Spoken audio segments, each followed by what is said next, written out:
ان الحمد للہ نحمده ونستعینه ونستغفره ونعوذ باللہ من شرور انفسنا ومن سیئات اعمالنا من يهده اللہ فلا مضل له ومن يضلل فلا هادی له واشهد ان لا الہ الا اللہ وحدہ لا شریک له واشهد ان محمدا عبده ورسوله اما بعد فان خیر الحدیث کتاب اللہ وخیر الہدی ہدی محمد صلی اللہ علیہ وآلہ وسلم وشر الامور محدثاتها وكل محدثة بدعة وكل بدعة ضلالة وكل ضلالة في النار اعوذ باللہ السمیع العلیم من الشیطان الرجیم من ہمزہ ونفخہ ونفثہ بسم اللہ الرحمن الرحیم رب اشرح لی صدری ویسر لی امری واحلل عقدۃ من لسانی یفقہوا قولی بسم اللہ الرحمن الرحیم ان اللہ وملائکتہ یصلون علی النبی یا ایہا الذین آمنوا صلوا علیہ وسلموا تسلیما اللہم صلی علی محمد وعلی آل محمد کما صلیت علی ابراہیم وعلی آل ابراہیم انک حمید مجید اللہم بارک علی محمد وعلی آل محمد کما بارکت علی ابراہیم وعلی آل ابراہیم انک حمید مجید اللہم ربنا آتنا فی الدنیا حسنہ وفی الآخرۃ حسنۃ وقنا عذاب النار ربنا آتنا من لدنک رحمہ وہیئ لنا من امرنا رشدا لا الہ الا انت سبحانک انی کنت من الظالمین حسبنا اللہ ونعم الوکیل یا حی یا قیوم برحمتک استغیث ولا حول ولا قوة الا باللہ العلی العظیم آمین۔ اعوذ باللہ من الشیطان الرجیم بسم اللہ الرحمن الرحیم۔ یا اہل الکتاب، اے اہل کتاب یعنی جیوز اور کرسچنز، قد جاءکم رسولنا، بے شک تمہارے پاس ہمارے رسول آ چکے ہیں، یبین لکم کثیرا مما کنتم تخفون من الکتاب، اور وہ بہت سی باتیں کھول کھول کر بیان کر رہے ہیں جنہیں تم چھپایا کرتے تھے، یعنی جو کچھ دین ٹیمپر ہو چکا تھا، تم نے دین کے اندر خود سے عقائد داخل کر دیے تھے۔ جب بھی کوئی نیا پیغمبر آتا ہے نا، اس کا اولین فرض یہی ہوتا ہے کہ اس سے پہلے جو انبیاء کے ماننے والے ہو گزرے ہیں، انہوں نے دین کے اندر جو بدعات داخل کی ہیں، عقائد کی خرابیاں، وہ ان کو دور کرتے ہیں۔ حضرت عیسیٰ ابن مریم کا بھی منصب قرآن پاک میں جگہ جگہ یہی بیان ہوا ہے کہ بنی اسرائیل میں جو خرابیاں تھیں انہوں نے ایڈریس کیا۔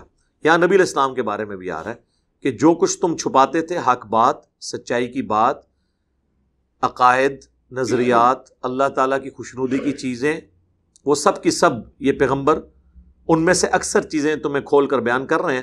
وَيَعْفُو عَنْ كَثِيرٍ، اور کئی چیزوں سے درگزر بھی فرما رہے ہیں۔ ظاہر ہے موٹی موٹی ڈاکٹرن کلیئر کر دی جائے، باقی ہر باریکی کا نہیں بتانا ہوتا۔ یہاں پہ بھی لوگ باریکیاں بالکل پوچھ رہے ہوتے ہیں، جب موٹی موٹی بات بتا دی، اب باقی جتنی باریکیاں اس کے اندر فال کرتی ہیں وہ سب کی سب اسی کیٹیگری میں آ جائیں گی۔ قد جاءکم من اللہ نور وکتاب مبین، بے شک تمہارے پاس اللہ کی طرف سے ایک نور آ گیا اور روشن کتاب۔ اگر تو اس کا معنی عربی لنگوسٹک کے اعتبار سے ایسا کیا جائے کہ یہ واو کو ہم کنسیڈر کریں کہ یہ پچھلے لفظ کی تفسیر ہے، تو یوں ترجمہ بنے گا کہ بے شک تمہارے پاس آ گیا اللہ کی طرف سے نور، یعنی کھلی کتاب قرآن۔ یہ معنی بھی درست ہوگا۔ اور اگر واو کو آپ اور کے معنوں میں کریں گے تو یہ ترجمہ بنے گا کہ بے شک تمہارے پاس اللہ کی طرف سے ایک نور آیا اور ایک کھلی کتاب۔ یہ دونوں معنی درست ہیں۔ عموماً اہل حدیث مکتب فکر کے لوگ اور دیوبند بریلویوں کے اوپر یہ الزام لگاتے ہیں کہ یہ دوسرے معنی کو پروموٹ کرتے ہیں چونکہ وہ نبی علیہ السلام کے لیے نور کا عقیدہ رکھتے ہیں۔ دیکھیں، جہاں تک اللہ کے محبوب صلی اللہ علیہ وآلہ وسلم کی شخصیت کا تعلق ہے تو ہم انہیں نور ہدایت تو مانتے ہیں۔ انا ارسلناک شاہدا ومبشرا ونذیرا وداعیا الی اللہ باذنہ وسراجا منیرا۔ نبی صلی اللہ علیہ وآلہ وسلم اللہ کی طرف سے ایسے دائی ہیں جو چمکا دینے والے آفتاب ہیں، سراجا منیرا، تو نور ہدایت تو ہیں آپ، اس میں تو کوئی شک نہیں ہے۔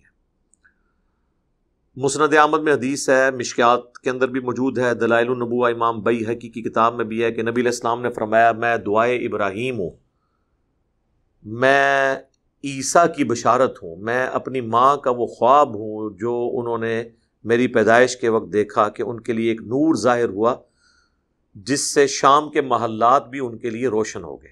یعنی آپ کی والدہ کو یہ بتا دیا گیا تھا کہ آپ سے جو بیٹا پیدا ہوگا بالآخر یہ رومن امپائر تک بھی اس کی دعوت پہنچ جائے گی، اس وقت کی سب سے بڑی سپر پاور۔ یہ بالکل صحیح سند سے حدیث ہے۔ اس طریقے سے ایک اور حدیث ہے مسند احمد میں، جامعہ ترمذی میں، نبی علیہ السلام نے فرمایا کہ میں اللہ کے ہاں اس وقت بھی خاتم النبیین لکھا ہوا تھا جب ابھی آدم علیہ السلام مٹی اور پانی کے درمیان تھے، اللہ کے علم میں اس وقت بھی آخری پیغمبر تھا۔ یہ ساری حدیثیں اپنی جگہ موجود ہیں، نور ہدایت والی بات بھی ہے۔ اور اسی کو سپورٹو اہل سنت کی جو سب سے پہلی تفسیر ہے قرآن کی باقاعدہ طور پہ لکھی گئی، وہ تفسیر ابن جریر ہے، امام طبری کی، ابن جریر طبری المتوفی 310 ہجری، جو امام بخاری امام مسلم کے ہم اثر ہیں۔ انہوں نے تفسیر ابن جریر بھی لکھی ہے اور تاریخ ابن جریر بھی لکھی ہے۔ تاریخ ابن جریر کا عربی میں نام ہے تاریخ الامم والملوک، اور وہ تاریخ حضرت آدم علیہ السلام سے انہوں نے شروع کر کے نبی علیہ السلام تک کی ہے، کئی جلدوں پہ پھیلی ہوئی ہے، وہ اردو میں آ چکی ہے۔ اور اسی کی آپ سمجھ لیں تلخیص حافظ ابن کثیر نے کی ان سے تقریباً آلموسٹ 500 سال کے بعد، جسے ہم تاریخ ابن کثیر کہتے ہیں، اور عربی میں اس کا نام ہے البدایہ والنہایہ۔ اسی طریقے سے ابن جریر نے تفسیر ابن جریر بھی لکھی ہے، تفسیر طبری، قرآن کی وہ پہلی باقاعدہ تفسیر، اسی کی تلخیص پھر حافظ ابن کثیر نے کی تفسیر ابن کثیر۔ تو بیسیکلی جو بڑی پرسنالٹی ہیں وہ ابن جریر طبری ہیں۔ انہوں نے سورۃ المائدہ کی آیت نمبر 15 کے کانٹیکسٹ میں لکھا کہ اس آیت میں نور سے مراد اللہ کے محبوب صلی اللہ علیہ وآلہ وسلم ہے، اور کتاب مبین سے مراد قرآن ہے، اور اس سے اگلی آیت اس کو سپورٹ بھی کر دے گی۔ 2007 کی بات ہے، میں حج کے لیے گیا تو وہاں پہ ایک لال داڑھی والے بیٹھے ہوتے ہیں دیوبندی بزرگ شیخ مکی، اور ان کا مقصد وہاں بیٹھنے کا سارا زہر اگلنا ہوتا ہے بریلویوں کے خلاف، اہل حدیث کے خلاف اور اہل تشیع کے خلاف۔ دیوبندیوں کے خلاف وہ اس لیے نہیں بولتے، وہ خود دیوبندی ہیں۔ اب آپ سوچ رہے ہوں گے کہ سعودی حکومت میں ایک دیوبندی کو انہوں نے کیوں دیا ہوا ہے؟ وہ بیسیکلی زمانہ جاہلیت کے وہاں پہ موجود ہیں، یعنی شروع سے ان کو کئی عربوں کے ساتھ دوستی لگ گئی، اور وہ ایک ہوتا نا ایک پرانی کوئی آخری معاملات چل رہے ہوتے ہیں، وہ آخری یادگار اسلاف ہیں، اس کے بعد کسی دیوبندی کو وہاں پہ اجازت نہیں ملے گی، یہ آخری ہیں جتنے دن زندہ رہ لیں۔ اب تو آخری وقت میں تو آپ دیکھ رہے ہیں کہ وہ عجیب قسم کے بیہودہ واقعات اور اس قسم کے سوالات کے جوابات دے کے امت کی خدمت کر رہے ہیں، وہی جو مفتیوں کے کام ہیں۔ یہاں پہ بھی مفتیوں کی ویڈیوز لیک ہوتی ہیں، تو وہ اس قسم کے سوالات کے جواب دیتے ہیں۔ تو 2007 میں جب حج کے لیے گیا تو وہ اپنا میگا فون لے کے، تو 15-20 اپنے مریدین یا زیادہ 40-50 سے زیادہ لوگ نہیں ہوتے، تو لے کے بیٹھے ہوئے اور اسی آیت کو ڈسکس کر رہے اور کہہ رہے کہ جی دیکھیں یہ بریلویوں نے تحریف کر دی اور کہہ دیا کہ یہاں پہ نور سے مراد نبی علیہ السلام ہے، حالانکہ یہ اس سے مراد کتاب اللہ ہے۔ اب اس بیچارے نے ابن جریر کی تفسیر پڑھی ہو یہ لوگ تو اپنے مسلک کے اپنے کنویں کے مینڈک ہوتے ہیں، دوسروں کو پڑھتے نہیں، ان کو پتہ ہی نہیں ہے کہ وہ اتنا بڑا الزام جو بریلویوں پہ لگا رہا ہے، وہ بریلویوں کو تو چھوڑ دیں، جب ابن جریر طبری کے اوپر یہ الزام لگے گا تو آپ کی تو پوری اپنی سنیت سٹیک پہ لگ جائے گی، اور جو جو فتوے آپ ان پہ لگا رہے ہیں وہ تو ان پہ بھی جائیں گے۔ آپ اس عقیدے کے اندر چھپی ہوئی غلط چیزیں جو ہے نا ان کی مخالفت کریں کہ ہم نبی علیہ السلام کو سپیشی کے طور پر انسان مانتے ہیں۔ آپ اس اعتبار سے نور نہیں ہیں، لیکن ہدایت کے اعتبار سے آپ نور ہیں۔ ایون آپ کے صحابہ بھی نور ہیں، قرآن بھی نور ہے، بخاری اور مسلم بھی نور ہے، وہ روشنی جس سے ہم ہدایت حاصل کرتے ہیں۔ اور بریلویوں کو یہ سمجھائیں کہ اللہ کے بندو، نبی علیہ السلام کو آدمی ماننا، بشر ماننا، یہ ان کی افضلیت ہے، کیونکہ اشرف المخلوقات بشر ہے،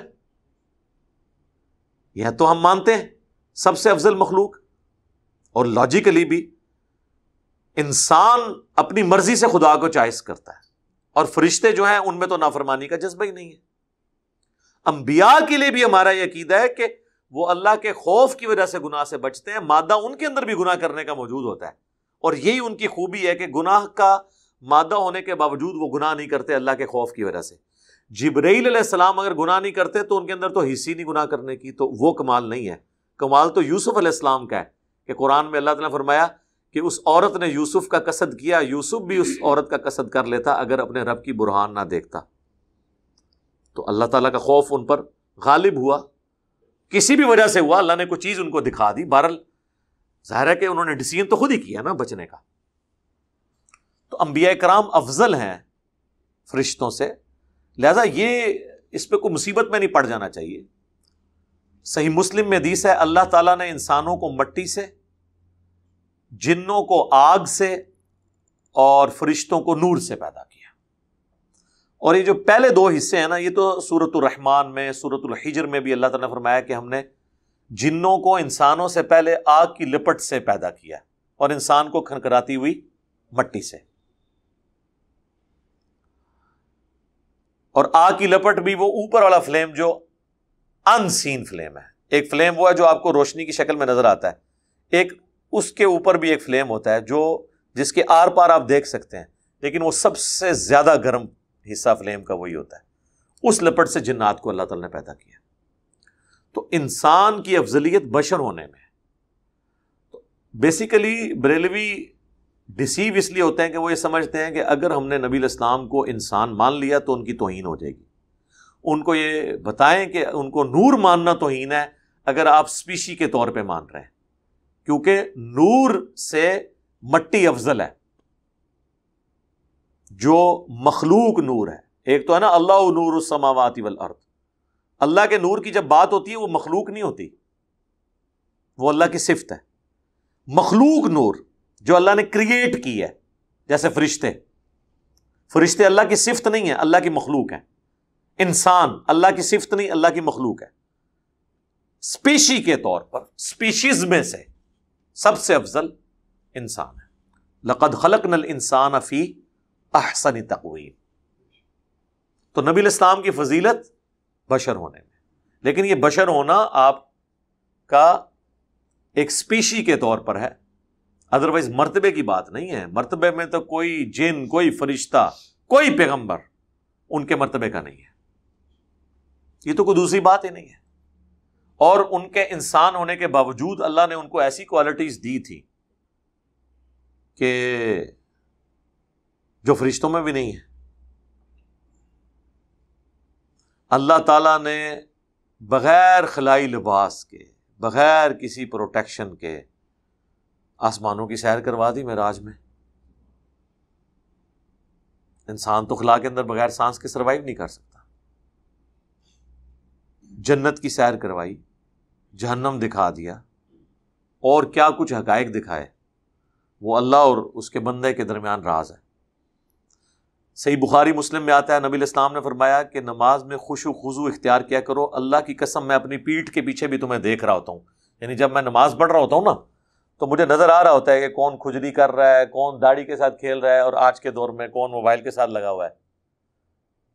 کیونکہ آپ علیہ السلام کو پیچھے نظر آتا تھا. یہ آپ کا معجزہ تھا کہ ان 2 آنکھوں سے آپ پیچھے بھی دیکھ لیتے تھے. یہ اسپیشل پروٹیکشن تھی. نبی علیہ السلام پہ پیچھے سے بھی کوئی حملہ نہیں کر سکتا تھا, آپ کو نظر آتا تھا. یہ اللہ نے ان کے ساتھ پروٹیکشن پرماننٹلی اٹیچ کر دی تھی. دوسرا بخاری مسلم میں یہ آتا ہے, نبی صلی اللہ علیہ وآلہ وسلم نے ایک دفعہ نماز کسوف پڑھائی, سورج گرہن کی نماز, اور آپ نماز کے دوران چند قدم آگے چلے, پھر یوں کیا, پھر یوں واپس کیا. تو صحابہ نے بعد میں پوچھا کہ آپ نے یہ نماز میں جو عمل کیا ہے ہم نے پہلے نہیں آپ کو دیکھا. تو آپ نے فرمایا مجھے اللہ نے نماز کے دوران نہیں جنت بھی جہنم بھی دکھا دی. میں نے جنت دیکھی, اس میں انگوروں کا میں نے ایک گوشہ دیکھا, میں نے ارادہ کیا کہ میں اسے تمہارے لیے توڑ لوں, پھر تم ہمیشہ اسے کھاتے رہتے, کیونکہ جنت کی نعمت کو فنا نہیں ہے. جنت میں آپ جتنے انگور کے دانے توڑ کے کھائیں گے دوبارہ اتنے ہی اگائیں گے, کیونکہ جنت کو فنا نہیں ہے نا. فنا تو دنیا کی چیزوں کا ہے. اب یہاں سے ہاتھ جنت کی در 7 آسمانوں کے اوپر, تو یہ تو ایکسٹرا آرڈنری کوالٹی ہے. بخاری مسلم میں آتا ہے نبی علیہ السلام کے پسینے میں سے خوشبو آتی تھی, اور صحابہ کرام آپ کا پسینہ عطر کے طور پر استعمال کرتے تھے, لے کے جاتے تھے. اب عام بندے کو تو یہ کوالٹی حاصل نہیں ہے. تو کئی ایک چیزیں تھیں جو پرماننٹلی آپ کے ساتھ اٹیچ تھی. تو آپ انسان ضرور تھے لیکن مرتبے میں نہیں, اسپیشی ہونے میں, اور وہ آپ کا فخر ہے. قل انما انا بشر مثلکم, اے نبی تم فرما دو کہ میں بشر ہونے میں تمہاری طرح ہوں. تمہاری مثل سے مراد ہے اسپیشی, مرتبے کی بات نہیں ہو رہی. اور وہ بھی اسپیشی کی بات میں اس لیے کر رہا ہوں کہ بخاری مسلم دونوں میں آتا ہے کہ نبی صلی اللہ علیہ وآلہ وسلم وصال کے روزے رکھا کرتے تھے, یعنی ایک روزہ افطار کیے بغیر اگلا روزہ رکھ لینا. صحابہ کرام رضوان نے بھی یہ روزے رکھنے شروع کیے, لیکن کتنا عرصہ رکھ سکتے تھے, بے ہوش ہو گئے. آپ علیہ السلام غصے میں آئے, جلال میں آپ نے فرمایا ایوکم مثلی, تم میں سے کون ہے جو میری مثل ہو.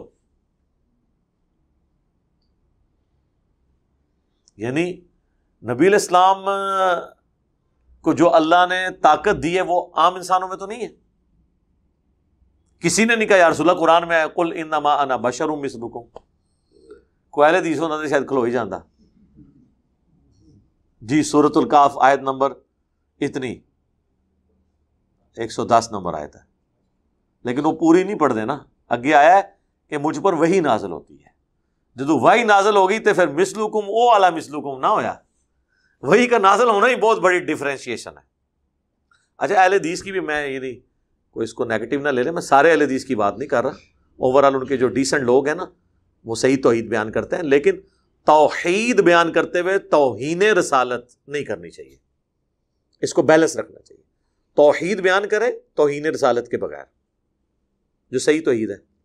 تو یہ آیت میں چونکہ وہ تھا, اسی طریقے سے وہ مکی صاحب نے اپنے وہ جناب مریدین میں بیٹھ کے وہ لال داڑھی والے مولانا صاحب نے کہا کہ جی احمد بریلوی صاحب کا ایک شعر ہے, وہی جو مستوی عرش تھا خدا ہو کر, مدینے میں اتر پڑا مصطفیٰ ہو کر.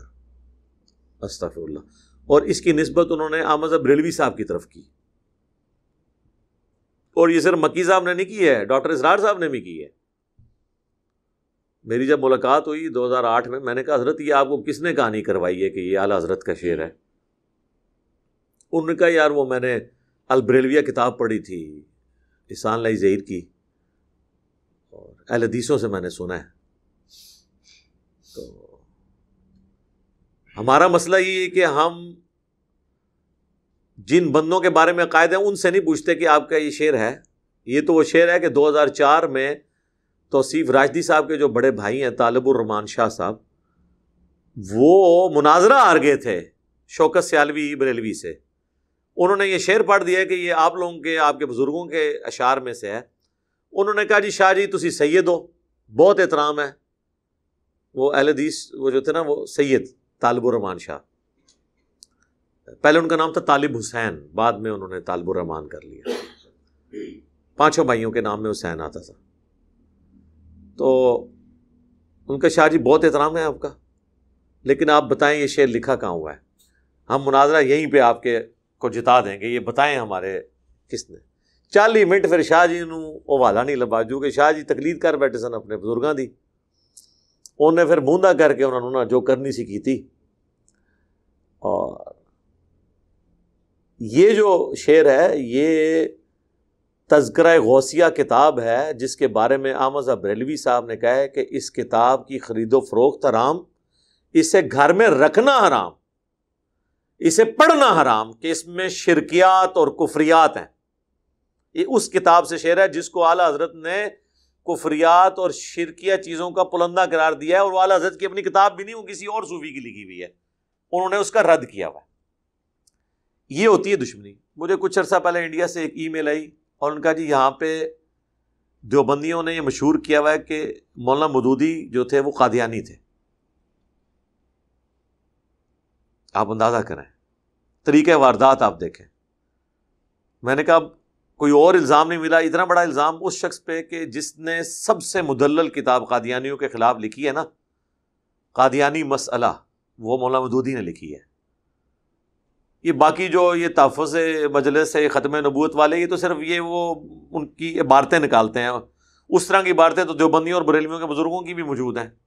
وہ پاکٹ بک احمدیہ آپ قادیانیوں کی پڑھ لیں، انہوں نے ایسی لتر پریڈ کی ہوئی ہے نا ان کی کہ ہاں جی یہ غلط ہے، اے لکھیا جی کشف المحجوب وچ بھی، اے جناب اشرف تھانوی صاحب دی سوانے وچ بھی ہے لکھیا جی، اے جناب ملفوظات شریف وچ بھی لکھیا جی، آ جاؤ۔ مودودی صاحب پہلے بندے ہیں جنہوں نے علمی رد کیا ہے اس زمانے میں جب قادیانیوں کو لوگ کافر نہیں کہتے تھے، اور اس کی وجہ سے کہا گیا کہ مودودی رحمہ اللہ اس فتنے کے بانی ہیں کہ انہوں نے قادیانیوں کے خلاف ایک مہم برپا کی، گورنمنٹ نے ان کے خلاف مقدمہ بنایا، اس کے پیچھے پولیٹیکل ریزنز بھی تھی، لیکن پلیز یہ لی کہ اس نے فتنہ کھڑا کیا ہے، کیس عدالت میں چلا، سزائے موت ہوگی مولانا مودودی کو، قادیانیوں کے خلاف تحریک چلانے پہ سزائے موت مولانا مودودی کو۔ آج جتنے لوگ ٹھیکیدار بنے ہوئے ہیں ان سے پوچھیں کہ یہ اس مسئلے کو کس طریقے سے ہینڈل کیا ہے انٹلیکچولی، بعد میں چلیں وہ اور دیوبندی بریلوی مولانا بھی انوالو ہو گئے بیچ میں۔ تو مولانا مودودی کو سزائے موت ہوئی اور وہ بڑا رکت انگیز منظر ہے، وہ اخبار میں جب چھپی، وہ اخبار گھر آئی، ان کی وائف نے وہ اخبار چھپا لی بچوں سے، وہ بڑا دردناک واقعہ وہ ان کے بچے سناتے ہیں۔ پھر ان کے ساتھ جو لوگ اٹیچ ہیں وہ بھی پھر ایک دلیری والے لوگ ہوتے ہیں نا، تو اور اسی بندے کو انہوں نے کہہ دیا قادیانی ہے جس نے سب سے زیادہ قادیانیت کے خلاف کام کیا۔ یہ طریقہ واردات ہوتا ہے کہ آپ ایسی ادبی گالی دے دو کہ لوگوں کی مت ماری جائے۔ لیکن یوٹیوب حفظہ اللہ تعالی، فیس بک دامت برکاتہم عالیہ، آیت اللہ واٹس ایپ، اور اب تو وہ بھی آ گیا ٹک ٹاک حفظہ اللہ تعالی، ان سب کی برکت سے اب کوئی کسی کے خلاف کچھ بھی نہیں کر سکتا۔ پرانے محدثین کے بارے میں آپ کو ایک بندہ کہے گا کہ بہت بڑے سکہ صدوق راوی ہیں، دوسرا کہے گا یہ دجال تھا، تیسرا کہے گا اس کا حافظہ بگڑ گیا تھا۔ اب آپ مصیبت میں پڑ جاتے ہیں کہ میں کس کی بات مانوں کس کی نہ مانوں۔ آج اگر کوئی مودودی صاحب کے بارے میں کلیم کرے گا نا تو سر مودودی صاحب کی تو کتابیں نیٹ کے اوپر چڑھی ہوئی ہیں، ان کی تعلیمات قرآن و سنت کے دلائل میں کئی ایک چیزیں میں نے بخاری مسلم سے خلافت و ملوکیت کا دفاع کر کے لوگوں کو بتا دیا کہ بھئی یہ مودودی صاحب نے کوئی اپنے گھر بیٹھ کے تو نہیں کتاب لکھی، یہ تو سارا مقدمہ بخاری مسلم میں موجود ہے۔ آپ کو کسی کو دھوکہ نہیں دے سکتا، پرانے زمانے میں دھوکہ لگ جاتا تھا۔ جس کے بارے میں آپ نیگیٹو تعارف کروائیں گے لوگ نیٹ پہ دیکھیں گے، جی دیکھیں وہ کیا کہتا ہے۔ مولانا اسحاق صاحب رحمہ اللہ کی وفات کے بعد کتنے لوگ ہیں جنہیں مولانا اسحاق کا تعارف ہوا ہے، وہ جانتے ہی نہیں تھے مولانا اسحاق کون ہے۔ ان کے مخالفین نے کہا جی وہ بابا ہے، جی وہ جی ایران کے ٹکڑوں پہ پلتا تھا، جی وہ یہ ہوتا تھا تو وہ ہوتا تھا۔ جو لوگ سعودیہ کے ٹکڑوں میں پلتے ہیں وہ یہ سمجھتے ہیں کہ باقی لوگ پھر ہماری مخالف پارٹی سے لیتے ہوں گے۔ اچھا یہ تو ایران کے ٹکڑوں پہ پلتے ہیں، تو بریلوی جو اہل حدیثوں کے خلاف کلپ چڑھاتے ہیں ان کو کون ٹکڑے دیتا ہے؟ کیونکہ بریلوی ریاست تو ابھی تک کوئی قائم نہیں ہوئی ہے۔ دیوبندیوں کا تو آپ کہیں گے کہ جی طالبان دے رہے ہیں، تو طالبان تو بیچارے ابھی خود مانگیں گے کچھ سال، ٹھیک ہے، تب جا کے کہیں اسٹیبل ہوں گے۔ یہ ایک ادبی گالیاں رکھی ہوئی ہیں۔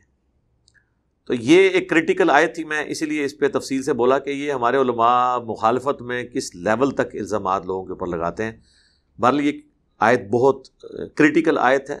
قد جاءکم من اللہ نور وکتاب مبین یہدی بہ اللہ من اتبع رضوانہ سبل السلام، اللہ تعالیٰ دکھاتا ہے اس کے ذریعے جو پیروی کرتے ہیں اس کی خوشنودی، سلامتی کی راہیں اللہ تعالیٰ یعنی اس کے ذریعے، کس کے ذریعے؟ قرآن کے ذریعے، نبی علیہ السلام کے ذریعے۔ اچھا یہاں سنگولر کا صیغہ آیا ہے، یہ قرآن میں اسلوب ہے کئی اور جگہ پہ بھی کہ پہلے جمع کی چیزیں بیان ہوتی ہیں، اینڈ پہ پھر سنگولر کا صیغہ، یہ بتانے کے لیے کہ ساری جو باتیں ہیں وہ ان تعلیمات کا خلاصہ ایک ہی ہے۔ آپ سورۃ الاعراف میں، سورہ ہود میں دیکھیں گے کہ اللہ تعالیٰ کئی قوموں کے بارے میں فرمائے گا، قوم عاد نے رسولوں کا انکار کیا، حالانکہ قوم عاد کی طرف تو ایک رسول آیا تھا، لیکن ایک رسول کا انکار بھی گویا سارے رسولوں کی تعلیمات کا انکار کرنا ہے۔ یہاں پر بھی اللہ، رسول، قرآن، یہ ایک آرگینک ہول ہے، دعوت تو ایک ہے نا، من یطع الرسول فقد اطاع اللہ، جس نے رسول کی اطاعت کی اس نے اللہ کی۔ تو اللہ تعالیٰ اس کے ذریعے یعنی قرآن اور نبی علیہ السلام کے ذریعے خوشنودی کی راہیں دکھا دیتا ہے جو پیروی کرتے ہیں اس کی، جو خالی چومتے ہیں، چاہے انگوٹھے چوم لیں چاہے قرآن کو چوم لیں، ان کے لیے نہیں، جو پیروی کرتے ہیں اللہ کے نبی کی اور قرآن کی۔ وَيُخْرِجُهُمْ مِنَ الظُّلُمَاتِ إِلَى النُّورِ، اور نکالتا ہے انہیں گمراہی کے اندھیروں سے ہدایت کی روشنی کی طرف، بِإِذْنِهِ، اپنے اذن سے، وَيَهْدِيهِمْ إِلَى صِرَاطٍ مُسْتَقِيمٍ، اور انہیں پہنچا دیتا ہے، ہدایت دے دیتا ہے سیدھے راستے کی۔ آپ دیکھ لیں سیدھا راستہ بھی سنگولر کے صیغے میں آیا ہے، ہدایت کا نور بھی سنگولر کے صیغے میں آیا ہے، گمراہیاں جو ہیں وہ جمع کے صیغے میں آئی ہیں۔ یہ جو لوگ کہتے ہیں نا سارے بزرگوں کے طریقے حق پہ ہیں، نہیں، طریقہ ایک ہی حق پہ ہے۔ ہاں فروعی مسائل میں، اجتہادی ایشوز میں اختلاف ہو سکتا ہے، وہ تو صحابہ میں بھی تھا، ایون خود نبی علیہ السلام سے کئی ایک اعمال ثابت ہیں، ان میں کسی کو افضلیت غیر افضلیت ہو سکتی ہے۔ ایک بندہ کہتا ہے جی میرے نزدیک ہاتھ چھوڑ کے نماز پڑھنا زیادہ بہتر ہے، دوسرا کہتا ہے ہاتھ باندھ کے، تو دونوں سنت تو ہیں، نبی علیہ السلام نے کسی کو منسوخ نہیں کیا۔ وطر کے کتنے طریقے ہیں، کسی کو منسوخ نہیں کیا، لیکن جو عقائد اور نظریات ہیں، جو محکم چیزیں ہیں، ان کے بارے میں آپ یہ نہیں کہہ سکتے کہ جو یہ کرے وہ بھی حق پہ، جو یہ کرے وہ بھی حق پہ۔ اس کے لیے تو آپ کو قرآن و سنت کے دلائل چاہیے ہوں گے، اصولی باتیں۔ تو وہ سنگولر کا صیغہ ہے۔ اور صراط مستقیم کون سا ہے؟ جو نبی علیہ السلام کا راستہ ہے۔ سورۃ الانعام میں ہے نا، قل اننی ہدانی ربی الی صراط مستقیم، اے نبی تم فرماؤ مجھے تو میرے رب نے سیدھا راستہ دکھا دیا ہے، دینا قیما ملت ابراہیم حنیفا، وہ دین جو قائم ہے ابراہیم کی ملت پہ، جو کہ سب سے ٹوٹ کر ایک اللہ کے ہو گئے تھے، وما کان من المشرکین، اور وہ مشرک نہیں تھے، دین ابراہیمی پہ۔ ہمارے محبوب صلی اللہ علیہ وآلہ وسلم وہی ہے صراط مستقیم، صراط الذین انعمت علیہم میں وہی ہے، وہ راستہ جن پر تیرے نیک لوگ چلے۔ یہ لوگ کہتے ہیں جی نیک لوگوں کو پکڑ لو، صراط الذین انعمت علیہم سے یہ نکال رہے ہوتے ہیں، وہ ظالموں اس کا ترجمہ تو پڑھو، راستہ ان لوگوں کا جن پہ تیرے انعام یافتہ لوگ چلے۔ تو وہ راستہ کون سا تھا؟ نبی علیہ السلام کا۔ راستے ان لوگوں کے نہیں ہیں، کہتے ہیں نا حنفی، شافعی، مالکی، حنبلی، دیوبندی اور بریلوی، اور پھر اس کے بعد صوفیاء میں قادری، چشتی، نقشبندی، کہتے ہیں سارے ادھر ہی جا رہے ہیں۔ ٹھیک ہے، ادھر نہیں جا رہے، کدھر اور ہی جا رہے ہیں، دھیان کرو کدھر جا رہے ہیں۔ سیدھا راستہ ہوا جو نبی علیہ السلام کا راستہ ہے، لیکن ہدایت اس کو ملے گی جو چاہے گا، اللہ تعالیٰ اسے ہدایت کی طرف کر دے گا۔ اب یہ جو 17 نمبر آیت ہے نا جی سورۃ المائدہ کی، بڑی تگڑی اور بڑی ڈاڈھی قسم دی لینگویج یوز ہوئی ہے، جو پاکستان کی ڈاکٹرن میں گستاخانہ ہے۔ ایک نبی کے بارے میں اس طرح کی گفتگو، اب ان کے پاس پلی ہے کہ اللہ کر سکتا ہے، آپ نہیں کر سکتے۔ ہم کہتے ہیں جی آپ اور اللہ، یہ معاملہ تو چھوڑیں، یہ جو لینگویج ہے، آپ نے لوگوں کو ڈاکٹرن پڑھائی ہوئی تھی، اس میں تو آپ چھوٹی چھوٹی بات کو توہین رسالت کہہ دیتے ہیں۔ یہاں عیسیٰ ابن مریم کو جس طریقے سے اللہ نے اس پورے معاملے میں ایڈریس کیا ہے، ان کی شخصیت کو، آپ سے پوچھ کے یہ کتاب نازل ہوتی تو یہ توہین امیز الفاظ جو آپ کی ڈاکٹرن میں یہ کبھی نہ ہوتے. لقد کفر الذین قالوا ان اللہ هو المسیح ابن مریم، بے شک وہ لوگ کفر کر رہے ہیں کہ جو یہ کہہ رہے ہیں کہ اللہ ہی عیسیٰ ابن مریم ہے. عیسیٰ ابن مریم دراصل اللہ ہی ہے. یعنی اس زمانے میں جیکوبائٹس کا یہ عقیدہ تھا، آج کل پروٹیسٹنٹ کا. یعنی اللہ اور عیسیٰ ایک ہی ہیں. عیسیٰ ابن مریم گویا کہ اللہ زمین پہ اتر آیا انسانی شکل میں، وَلِعِیَاذُ بِاللَّهِ تعالیٰ. اللہ نے کہا یہ کھلا کفر ہے. اچھا، کافروں کو تو اتنا کہہ دیا کہ کرسچنز کو، اپنے نبی کو کہا کہ اب ان کو آپ نے یہ جواب دینا ہے. جب نبی کو کہا جائے کہ آپ نے کافروں کے برے عقیدے کا اس طریقے سے جواب دینا ہے، اس کا کیا مطلب ہے؟ کہ نبی کے ماننے والوں نے بھی اسی طریقے سے مخالفین کو جواب دینا ہے. یہ تو نہیں ہے کہ نبی کے ماننے والوں نے اپنا طریقہ خود ایجاد کرنا ہے. ہمارے ہادی، منجی، رہنما، راہبر، استاد کون ہے؟ اللہ کے محبوب صلی اللہ علیہ وآلہ وسلم. اللہ کے نبی کو جو طریقہ سکھایا جائے گا کہ آپ نے عیسائیوں کو اس طرح سمجھانا ہے، تو امتیوں نے بھی ویسے ہی سمجھانا ہے.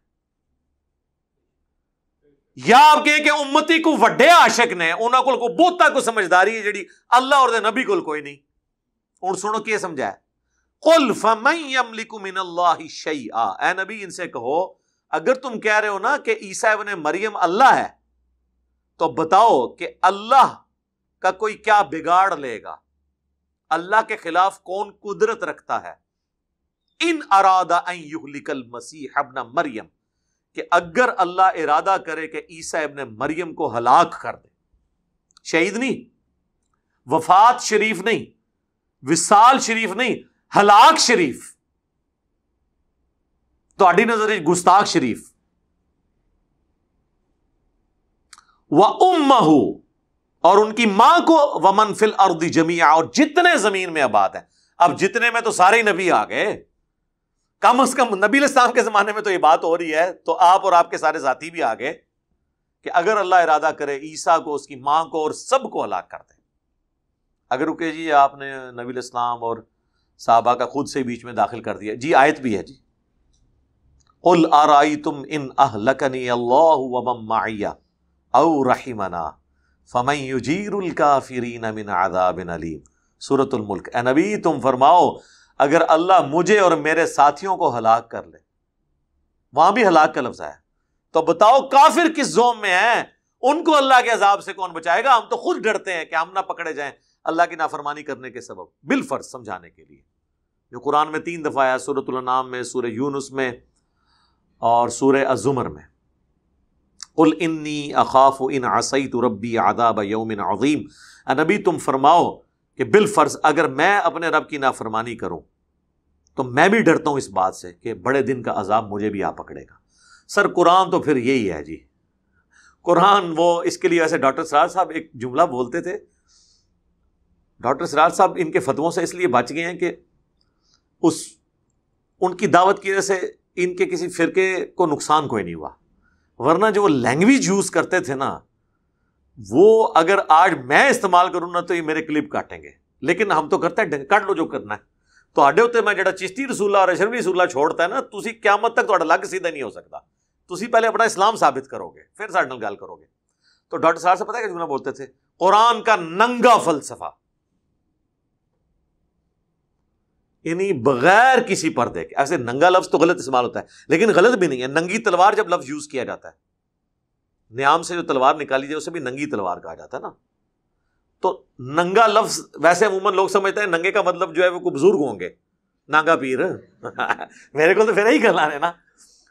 ہاں جی، ننگے سر نماز نہیں ہوتی، اس کو ٹوپی بناتے ہیں، اور جو پورے کپڑے اتار دے وہ بزرگ ہوتا ہے، اس کے آگے ایسے کر کے بیٹھ جاتے ہیں. یار ننگے کپڑے والے بزرگ کو تو کبھی کپڑے نہیں بنائے، تو ننگے سر والے کو ٹوپی بنا کے آپ کو کیا ملتا ہے؟ یہ آپ دیکھ لیں مینٹیلٹی کیا پروڈیوس کی ہوئی ہے. تو ڈاکٹر سرار صاحب کہتے تھے قرآن کا فلسفہ بڑا ننگا ہے، یعنی اتنا واضح ہے کہ کوئی پردہ نہیں ہے، ابہام نہیں ہے، بالکل دو ٹوک بات ہے. اور میں آپ کو بتاؤں یہ ایسا زبردست فلسفہ ہے کہ کافروں کو حضور کے زمانے کے یہ بات سمجھ آ گئی تھی کہ بھئی قرآن کے ساتھ ہمارا کمپرومائز کوئی نہیں ہو سکتا، تا وقت ہے کہ ہم ٹوٹل اوبیڈینس اختیار نہ کریں۔ یہ جو پیکج پاکستان کے مسلمانوں والا اگر ابو جہل کو آفر کیا جاتا تو میں آپ کو یعنی اسٹامپ پیپر پہ لکھ دیتا ہوں کہ ابو جہل کو میں کلمہ پڑھوا دیتا کہ جی کلمہ پڑھ لو، نماز پڑھنی نہیں پڑھنی خیر ہے، بس ایک بار کہہ دینا کچھ بھی ہیں تیرے محبوب کی امت سے ہیں، روزہ رکھنے کی کوئی ضرورت نہیں، کوئی دین کا، بس ایک بار شناختی کارڈ میں مسلمان۔ لیکن اسے یہ پتا تھا کہ لا الہ الا اللہ، چونکہ عربی اسے آتی تھی نا، ہاں، کہ اس کا مطلب کیا ہے کہ نفی سارے الہوں کی جب کرنی ہے، اپنے نفس کی بھی نفی کرنی ہے، اپنی مرضی کی بھی نفی کرنی ہے۔ اسی لیے وہ جب قرآن کی باتیں سنتے تھے تو سورہ یونس میں آتا ہے نبی اس قرآن کو بدل دو یا کوئی اور قرآن لے آؤ، بڑا سخت ہے۔ تو اللہ نے فرمایا نبی تم فرماؤ مجھے تو کوئی اختیار نہیں کہ میں اسے بدل دوں، میں تو خود پابند ہوں اس وحی کا جو میری طرف کی جاتی ہے۔ انی اخاف ان عصیت ربی عذاب یوم عظیم، میں تو خود ڈرتا ہوں اس بات سے کہ بالفرض اگر میں نے بھی اپنے رب کی نافرمانی کی تو بڑے دن کا عذاب مجھے بھی آ پکڑے گا۔ سورۃ الاحقاف میں اے نبی تم فرماؤ میں کوئی نویکھلا رسول نہیں ہوں، مجھ سے پہلے بھی رسول آئے، مجھے تو خود نہیں پتا کہ خود میرے ساتھ کیا کیا جائے گا۔ اس لیول تک جا کے سمجھایا گیا۔ سورہ قصص میں فرمایا اے نبی تمہیں تو یہ امید بھی نہیں تھی کہ ہم تمہیں اللہ کا پیغمبر بنائیں گے۔ یعنی اگر کسی کے دماغ میں یہ وہم ہے نا کہ نبی علیہ السلام کوئی 40 سال تک کو پلان کر کے بیٹھے تھے کہ جیسے ہی میں نے 40 کا ہونا ہے تو میں نے ان مشرکین عرب کو نعوذ باللہ اس طرح کی جھوٹی دعوت پیش کر دینی ہے، نہیں، حضور کو تو آپ کی تو بڑی ڈائنامک لائف گزر رہی تھی۔ اب یہ قرآن کی آیتیں جب آپ ایسی پبلک کے سامنے پیش کریں گے جو بزرگوں کو بھی کہتے ہیں کہ وہ مادرزاد ولی تھے اور ماں کے پیٹ میں انہوں نے 14 سپارے حفظ کر لیے تھے، ان کو قرآن کی آیت کیسے ہضم ہوگی کہ حضور کے امتی، حضور کے صحابہ کے گھوڑوں کے قدموں سے جو خاک اڑے اور گھوڑے کے نتنے میں بیٹھے، جو ایڈی لمبی تو انہوں ایک کہانی بنا کے انہوں نے دیتی ہوئی ہے، نہ قرآن لکھی نہ دیسی کولوں بنائی ہوئی، اس کو کوئی غوث کتب نہیں پہنچتا، اور غوث پیدا ہوتا ہے تو 14 سپارے حفظ ہیں، اور نبی کو اللہ قرآن میں کہہ رہا ہے نبی تمہیں تو امید ہی نہیں تھی کہ ہم تمہیں پیغمبر بنائیں گے۔ یعنی اللہ نے یہ ڈیسیژن، اللہ کے علم میں تھا، نبی کو خود اس وقت نہیں پتا ہوتا، پتا اسی وقت چلتا ہے جب وہ مبعوث ہوتے ہیں۔ اور آپ اس وقت کا ابرپٹ ریاکشن بھی دیکھ لیں جو بخاری مسلم میں آیا ہے، حضرت ختیجہ کے پاس آتے ہیں، وہ ان کو اوڑھنی اڑا دیتی ہیں، پھر ورقہ بن نوفل کے پاس لے جاتی ہیں، ٹھیک ہے نا۔ اور اگر یہ سب کچھ نہ ہوتا تو نبی علیہ السلام کی نبوت کا معجزانہ ہونا ڈکلیئر بھی نہ ہوتا۔ عرب کے بدوؤں میں ایک شخص جو نہ لکھا ہوا نہ پڑھا ہوا، نہ اس طریقے سے اس کا کوئی انٹرنیشنل ایکسپوئر، کبھی بچپن میں چچا کے ساتھ کوئی سفر پہ گئے، نہ کوئی استاد، نہ کہیں سے باقاعدہ کوئی تعلیم حاصل کی، اور کلام ایسا لے آئے ہیں کہ شعراء نے بھی اپنے کلام پاڑ دیے، جو اس کلام کی مخالفت کر رہے ہیں وہ بھی رات کو چوری چھپے جب حضور تلاوت کرتے ہیں تو وہ چپ کے سنتے ہیں۔ یہ تو جو قرآن ترجمے سے پڑھتا ہے نا، یہ قیام میں قرآن پڑھتا یا سنتا ہے اور اسے سمجھ آ رہی کہ لکھا کیا ہوا ہے، تو قرآن تو آج بھی جناب انسان کو ہلنے نہیں دیتا۔ یہ ایسا معجزہ ہے، باقی تو خالی زبانی کلامی کہتے ہیں یہ معجزہ ہے، لیکن جو اس کی ٹیسٹ کو فیل کرتے ہیں ان کو پتہ چلتا ہے واقعی آج بھی آپ حضور کے زمانے میں پہنچ جائیں، قرآن پڑھیں، آج بھی آپ کو لگے گا کہ یہ بدر ہو رہی ہے، یہ احد ہو رہی ہے، یہ منافقین ہیں، یہ کافر ہیں، یہ مسلمان ہیں، یہ حضور بیٹھے ہوئے ہیں اور آپ تعلیمات دے رہے ہیں اور یہ قرآن نازل ہو رہا ہے۔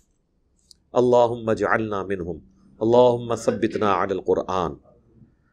تو اے نبی تم فرماؤ کہ کوئی اللہ کا کیا بگاڑ لے گا اگر اللہ ارادہ کرے کہ مسیح کو، اس کی ماں کو، سب لوگوں کو ہلاک کر دے۔ وَلِلَّهِ مُلْكُ السَّمَاوَاتِ وَالْأَرْضِ، اور ساری بادشاہت آسمانوں اور زمین کی، وَمَا بَيْنَهُمَا، اور جو کچھ ان کے درمیان ہے، مینز پوری یونیورس۔ لٹریچر کی زبان میں ایسے ہی کہا جائے گا، آسمان، زمین اور جو کچھ اس کے درمیان ہے، تو ہر چیز کور ہوگی نا، کیونکہ ہماری حد جو ہے وہ آسمان ہی ہے، جتنی گلیکسیز ہیں، جتنے سٹارز ہیں وہ اس آسمان کے نیچے نیچے ہیں۔ اور جب کہا جائے کہ زمین، میریکل پلانٹ ارتھ، اور آسمان اور اس کے درمیان جو کچھ ہے، اس کا مالک اللہ، یعنی پوری کائنات کا، یعنی جتنی ہمیں کائنات نظر آ رہی ہے۔ یخلق ما یشاء، وہ جو چاہتا ہے پیدا کرتا ہے، واللہ علی کل شیء قدیر، اللہ تعالیٰ ہر چیز پر قادر ہے۔ یعنی وہ جو چاہتا ہے پیدا کرتا ہے۔ جیسس کرائسٹ کو بھی اس نے پیدا کر دیا جس طرح باقی چیزیں پیدا کی ہیں۔ ان کا بغیر باپ کے پیدا ہو جانا یہ نہیں ہے کہ وہ اللہ ہیں، ماں تو تھی، حضرت آدم کے تو نہ ماں تھی نہ باپ، ان کو تو تم بھی اللہ کا بندہ مان رہے ہو، تو حضرت عیسیٰ ابن مریم کو کیوں تم کلیم کر رہے ہو کہ وہ اللہ ہیں یا اللہ کے بیٹے ہیں؟ اللہ پیدا کرتا ہے، اس کی مرضی، جس کو جس طریقے سے مرضی پیدا کرتا ہے، اللہ کی ایک مخلوق ہے۔ وقالت الیہود والنصارى، اور یہودی اور نصرانی کہتے ہیں، نحن ابناء اللہ واحباؤہ، کہ ہم تو اللہ کے بیٹے ہیں اور اللہ کے بڑے لاڈلے ہیں۔ اب یہ بیٹا ان معنوں میں نہیں ہے بیگوٹن سن، ان معنوں میں جن کو ہم یعنی جس چیز کو کنڈیم کرتے ہیں نا وہ بیگوٹن سن۔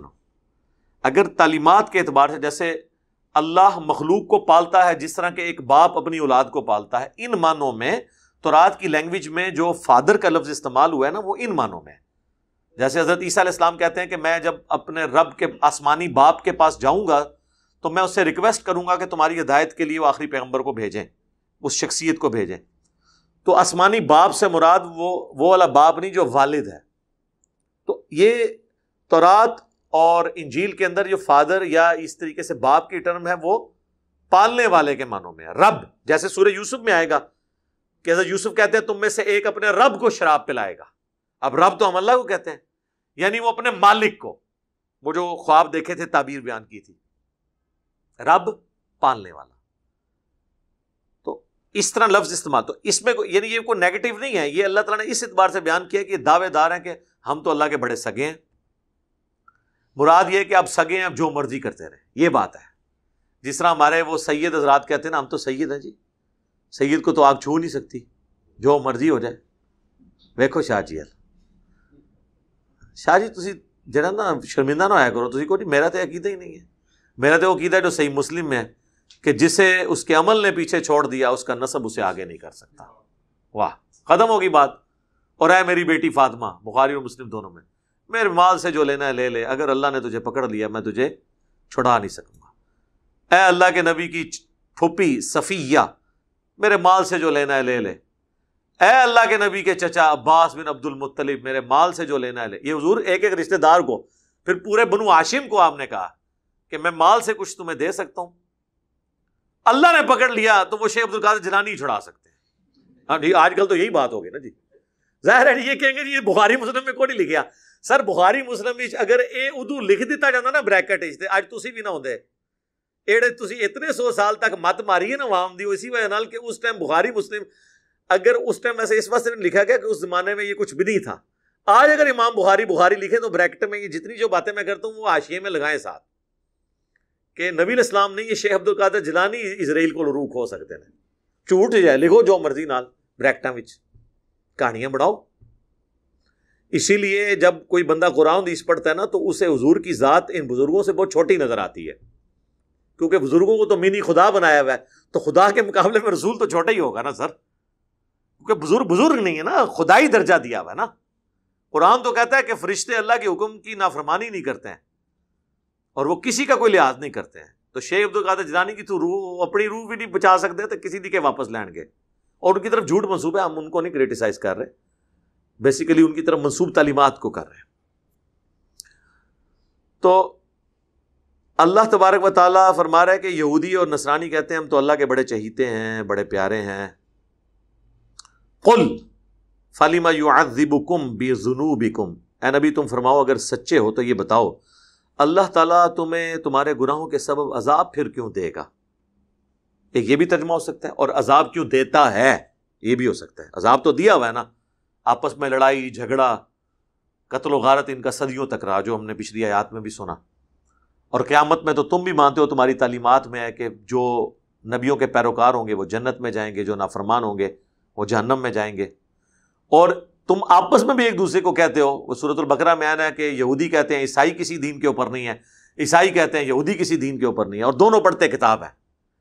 اللہ نے کہا دونوں پڑھتے کتاب ہیں، یعنی دونوں فقہ حنفی پڑھتے ہیں اور دیوبندی کہتے ہیں بریلوی کوئی شے نہیں، اور بریلوی کہتے ہیں دیوبندی کوئی شے نہیں، اور دونوں فقہ حنفی پڑھتے ہیں.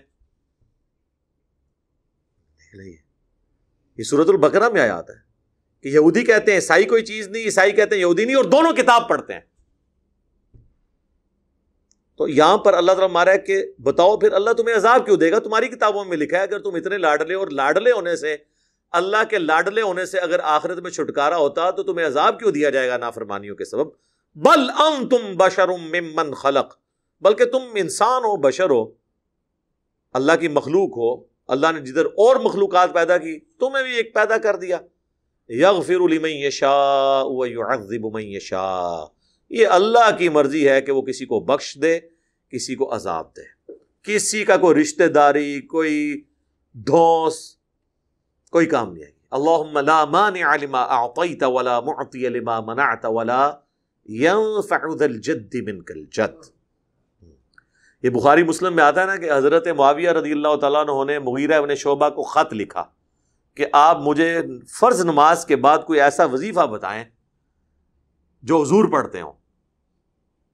تو انہوں نے ان کو جوابی لیٹر میں یہ پھر دعا لکھی تھی. یہ بخاری میں بھی ہے، مسلم میں بھی، کہ پڑھو لا الہ الا اللہ وحدہ لا شریک لہ لہ الملک ولہ الحمد وہو علی کل شیء قدیر اللہم لا مانع لما اعطیت ولا معطی لما منعت ولا ينفع ذا الجد منک الجد.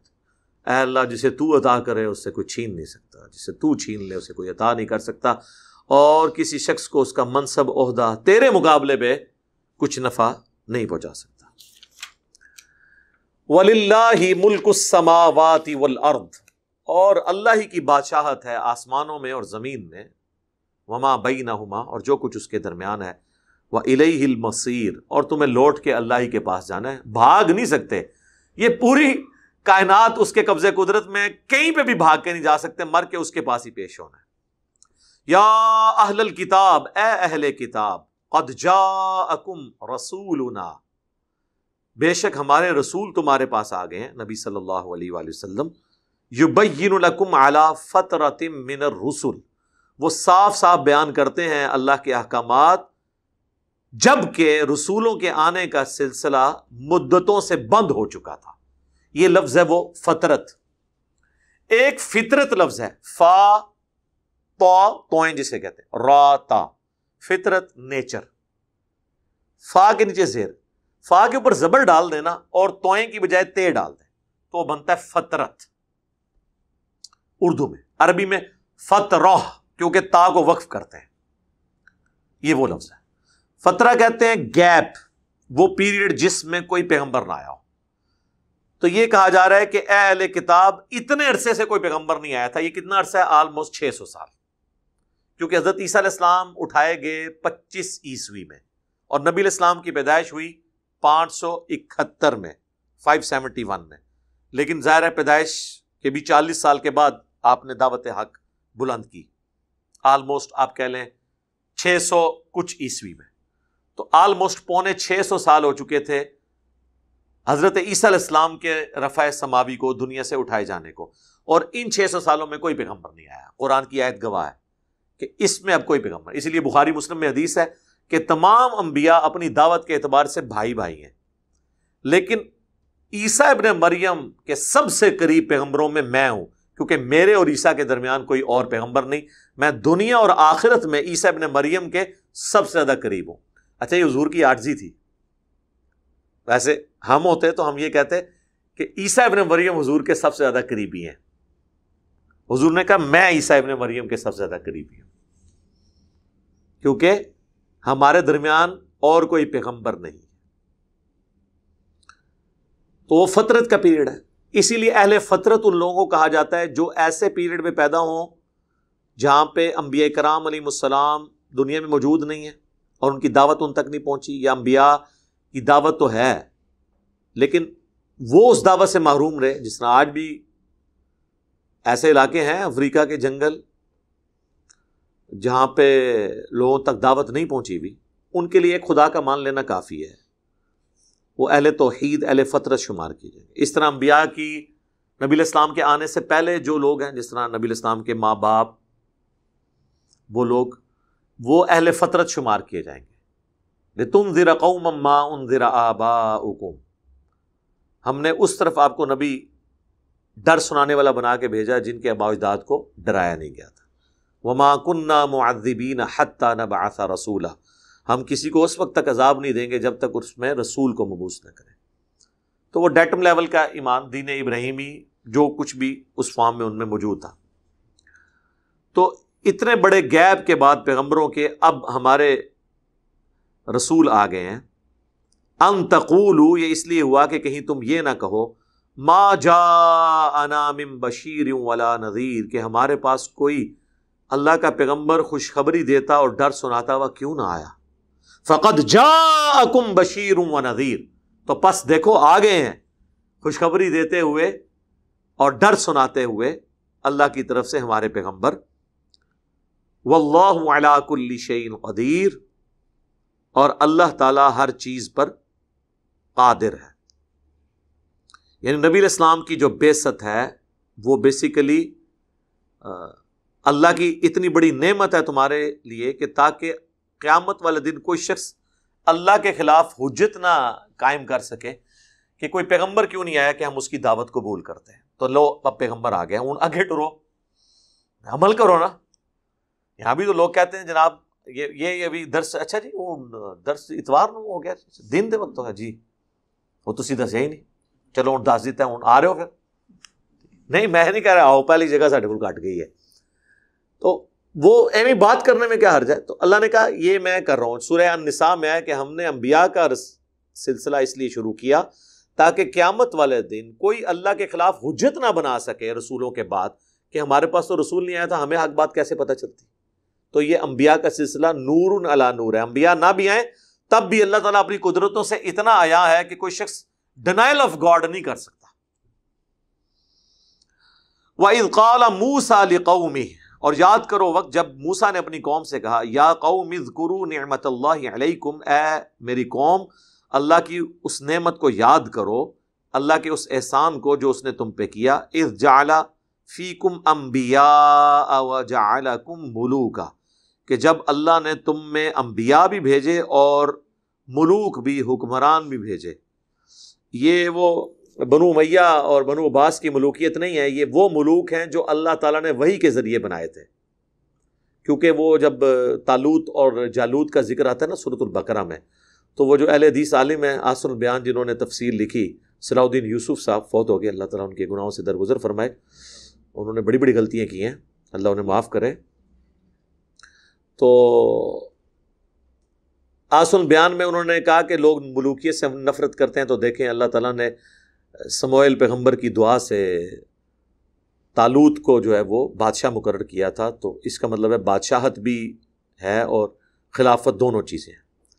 میرے بھائی جو بادشاہ مقرر کیا تھا طالوت کو، وہ ایک پیغمبر کی دعا سے اللہ نے وحی کے ذریعے مقرر کیا تھا.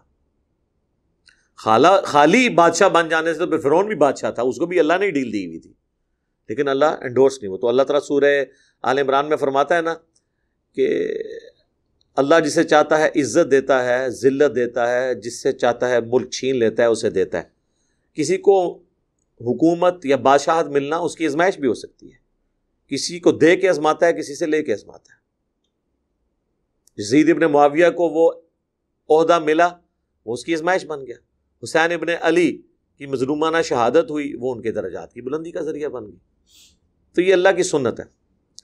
تو یہ انبیاء اکرام کی وحی سے بادشاہ مقرر ہوئے. وَآتَاكُم مَا لَمْ يُؤْتِ أَحَدًا مِّنَ الْعَالَمِينَ، اور اللہ نے تمہیں وہ کچھ عطا کیا جو پورے جہان میں کسی کو عطا نہیں کیا تھا. ظاہر ہے جی جنتی خوراکیں، من و سلوہ.